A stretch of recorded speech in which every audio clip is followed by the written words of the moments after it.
గన్నవరం మాజీ ఎమ్మెల్యే వల్లభనేని వంశీని పోలీసులు కస్టడీలోకి తీసుకున్నారు. గన్నవరం టీడీపీ ఆఫీసుపై దాడి కేసులో ఫిర్యాదుదారుడు సత్యవర్ధన్ను బెదిరించిన కేసులో మంగళవారం నుంచి 3 రోజుల పాటు వంశీని కస్టడీకి తీసుకుంటూ విజయవాడ ఎస్సీ ఎస్టీ కోర్టు అనుమతించిన విషయం తెలిసిందే.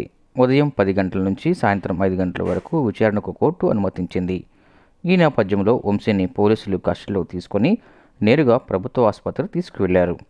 వైద్య పరీక్షల కోసం వల్లభనేని వంశీని ప్రభుత్వ ఆసుపత్రికి తరలించారు పోలీసులు.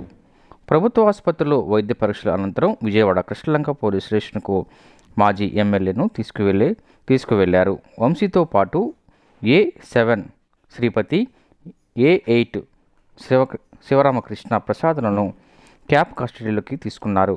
ఈ ముగ్గురిని 3 రోజుల పాటు పోలీసులు విచారించనున్నారు.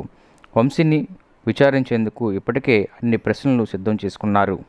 పోలీసులు సేకరించిన ఆధారాలు, విచారణలో వెల్లడైన విషయాలను బట్టి వివిధ కోణాల్లో వంశీని ప్రశ్నించి సమాధానాలను రాబట్టనున్నట్టు తెలుస్తుంది. పోలీసులు విచారిస్తున్న సమయంలో రోజుకు 4 సార్లు వంశీ తరపున న్యాయవాదులు కలిసేందుకు కూడా కోర్టు అనుమతించింది.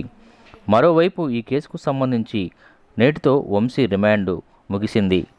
దీంతో వంశీని జైలు నుంచి వర్చువల్గా మెజిస్ట్రేట్ ముందు అధికారులు హాజరుపరచరు. వంశీ రిమాండ్ మార్చి 11 వరకు పొడిగిస్తూ విజయవాడ ఎస్సీ ఎస్టీ కోర్టు ఆదేశించింది.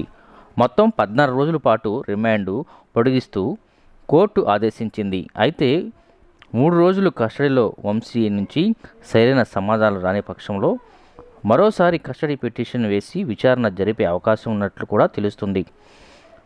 అయితే నడుము నొప్పి కారణంగా జైల్లో కొన్ని సౌకర్యాలు కల్పించాలని వంశీ తరపున న్యాయవాదులు కోరగా అందుకు న్యాయమూర్తి సానుకూలంగా స్పందించారు.